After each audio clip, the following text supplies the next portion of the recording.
नमस्कार। क्या भारत में एक कामयाब यूट्यूबर बनना आपका भी सपना है? अगर हाँ, तो तैयार हो जाइए। अगले कुछ मिनटों में हम 2026 का पूरा ब्लूप्रिंट देखने वाले हैं, जो आपको एक आइडिया से लेकर एक प्रोफेशनल चैनल तक का सफर तय कराएगा। तो चलिए शुरू करते हैं। हम इस सफर को 5 हिस्सों में समझेंगे। पहले भारत में यूट्यूब पर जो सुनहरा मौका है उसे जानेंगे। फिर चैनल सेटअप की जरूरी बातें। उसके बाद क्रिएटर्स के लिए जो नियम कानून हैं उन्हें समझेंगे। फिर बात होगी कमाई और टैक्स की। और आखिर में हम देखेंगे कि अपनी कामयाबी की कहानी कैसे लिखी जाए। तो सबसे पहले सेक्शन 1, इंडिया का यूट्यूब गोल्ड रश। आखिर क्यों ये समय भारतीय क्रिएटर्स के लिए इतना खास है? आइए इस क्यों का जवाब ढूंढते हैं। जरा यह आंकड़ा देखिए, 93%। भारत में यूट्यूब देखने वाले 100 में से 93 लोग अपनी भाषा यानी हिंदी, तमिल, बंगाली, मराठी में कंटेंट देखना पसंद करते हैं। सोचिए ये कितना बड़ा मार्केट है जहां अभी भी बहुत गुंजाइश है। और ये ट्रेंड छोटे शहरों यानी नॉन मेट्रो एरिया में तो और भी जबरदस्त है। वहां 53% लोग रीजनल भाषा को चुनते हैं। इसका मतलब साफ है, यूट्यूब की अगली बड़ी ग्रोथ वेव वो असली भारत से आने वाली है, जो बड़े शहरों से परे है। ठीक है, मौका तो बहुत बड़ा है, ये तो समझ आ गया, पर शुरुआत कैसे करें? सेक्शन 2 में हम इसी कैसे पर फोकस करेंगे। चैनल शुरू करने के लिए जो एकदम बेसिक और ज़रूरी स्टेप्स हैं, आइए उन्हें जानते हैं। चैनल सेटअप को ना एक सिंपल चेकलिस्ट की तरह समझिए। पहला काम, चैनल के लिए एक नया गूगल अकाउंट बनाइए ताकि पर्सनल और प्रोफेशनल लाइफ मिक्स ना हो। दूसरा, चैनल का नाम और @हैंडल दोनों ही आसान और यादगार होने चाहिए। तीसरा, एक अच्छी प्रोफाइल पिक्चर और चैनल बैनर लगाइए जो आपके चैनल की पहचान बने।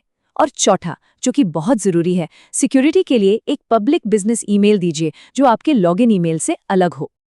और हाँ, एक काम तो भूलना ही नहीं है, अपने चैनल को फ़ोन नंबर से वेरीफाई ज़रूर कर लें। ये छोटा सा स्टेप है, पर इसके बिना न तो आप कस्टम थंबनेल लगा पाएंगे और न ही 15 मिनट से लंबे वीडियो अपलोड कर पाएंगे। ये समझ लीजिए कि ये आपके चैनल की असली चाबी है। अब आता है तीसरा section, the creators rule book. Channel बनाना तो रेस शुरू करने जैसा है, लेकिन रेस में बने रहने के लिए नियम जानना बेहद जरूरी है। तो अब हम उन नियमों की बात करेंगे जिन्हें जानना हर क्रिएटर के लिए मस्ट है। कॉपीराइट क्लेम और स्ट्राइक, इन दोनों का फर्क समझना बहुत जरूरी है। देखिए, क्लेम में क्या होता है, जिसका कंटेंट है वो आपकी कमाई का हिस्सा ले लेता है, पर वीडियो चलता रहता है। ये बस एक फाइनेंशियल मामला है। लेकिन स्ट्राइक, वो बहुत सीरियस है। इसमें वीडियो हटा दिया जाता है और आपके चैनल पर एक दाग लग जाता है। ये नंबर याद रखिएगा, 3। अगर 90 दिनों के अंदर आपके चैनल पे 3 कॉपीराइट स्ट्राइक आ गई, तो बस गेम ओवर। आपका चैनल हमेशा के लिए बंद कर दिया जाएगा। जी हाँ, ये इतना ही सीरियस है। लेकिन क्रिएटर्स के लिए भी एक बचाव है। भारत का कॉपीराइट एक्ट 1957 फेयर डीलिंग की इजाज़त देता है। आसान भाषा में कहें तो अगर आप किसी चीज़ का रिव्यू कर रहे हैं या न्यूज़ रिपोर्टिंग के लिए किसी मटेरियल का छोटा सा हिस्सा इस्तेमाल कर रहे हैं, तो आप पर केस नहीं बनता। कॉपीराइट के अलावा एक और नियम है, खासकर जब आप स्पॉन्सर्ड कंटेंट बनाते हैं। ASCI की गाइडलाइंस के हिसाब से अगर आपके और ब्रांड के बीच कोई मटेरियल कनेक्शन है, यानी आपको पैसे मिले हैं, कोई फ्री प्रोडक्ट मिला है या कोई भी फायदा हुआ है, तो आपका वो कंटेंट एक विज्ञापन माना जाएगा। तो इस विज्ञापन के बारे में बताना कैसे है, ये चेकलिस्ट देख लीजिए। #ऐड या #स्पॉन्सर जैसे साफ लेबल यूज करें। इसे वीडियो के शुरू के 10 सेकंड में या कैप्शन की पहली लाइन में ही बता दें। वीडियो में बोलकर भी जिक्र करें। और सबसे अच्छा तरीका है कि यूट्यूब के official includes paid promotion feature का इस्तेमाल करें। चौथा सेक्शन, कमाई और टैक्स। चलिए अब बात करते हैं उस सवाल की जिसका हम सबको इंतजार रहता है, पैसा। एक यूट्यूबर असल में पैसे कमाता कैसे है और उस कमाई से जुड़ी जिम्मेदारियां क्या-क्या हैं?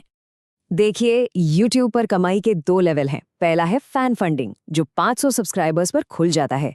इससे आप मेंबरशिप और सुपर चैट से कमा सकते हैं।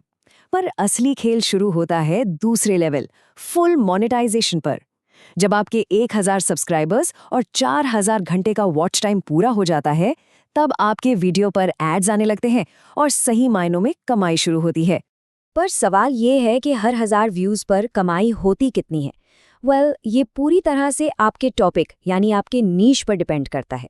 जैसा कि आप देख सकते हैं, लाइफस्टाइल में ये 100 से 400 रुपए हो सकता है, तो वहीं फाइनेंस और इन्वेस्टमेंट में ये 250 रुपए तक भी जा सकता है। ऐसा इसलिए क्योंकि फाइनेंस वाले एड्स महंगे होते हैं। कमाई है तो टैक्स की जिम्मेदारी भी है और इसे हल्के में बिल्कुल नहीं लेना है। आपकी यूट्यूब इनकम को बिजनेस इनकम माना जाता है। अगर साल की कमाई 20 लाख से ज्यादा है तो 18% जीएसटी भी लगेगा। और हाँ, एडवांस टैक्स भी भरना पड़ सकता है। मेरी सलाह, अपने हर बिजनेस खर्चे का रिकॉर्ड जरूर रखिए, ये टैक्स बचाने में बहुत काम आता है।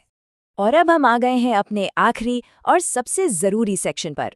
चैनल बन गया, नियम पता चल गए, पर लाखों की भीड़ में वो कामयाबी कैसे मिलेगी? चलिए अब उस सीक्रेट सॉस की बात करते हैं जो कामयाब क्रिएटर्स को बाकियों से अलग करता है। कामयाबी के लिए ये कुछ प्रो टिप्स हैं, इन्हें गांठ बांध लीजिए। फोकस्ड रहिए, अपने टाइटल और थंबनेल से लोगों में उत्सुकता जगाइए। ऐसा कंटेंट बनाइए जो या तो कुछ सिखाए या एंटरटेन करें। रेगुलर वीडियो अपलोड करिए और सबसे जरूरी, सोचना बंद करिए और बनाना शुरू करिए, क्योंकि एक्सपीरियंस से बड़ा कोई टीचर नहीं होता। और अगर अभी भी कोई ये सोच रहा है कि अरे मेरे पास तो महंगा कैमरा नहीं है, तो ध्रुव राठी की ये बात सुनिए। वो कहते हैं, आपको शुरुआत में महंगे उपकरण खरीदने की जरूरत नहीं है, आपको बस अपने स्मार्टफोन की जरूरत है। तो बस इंतजार कैसा?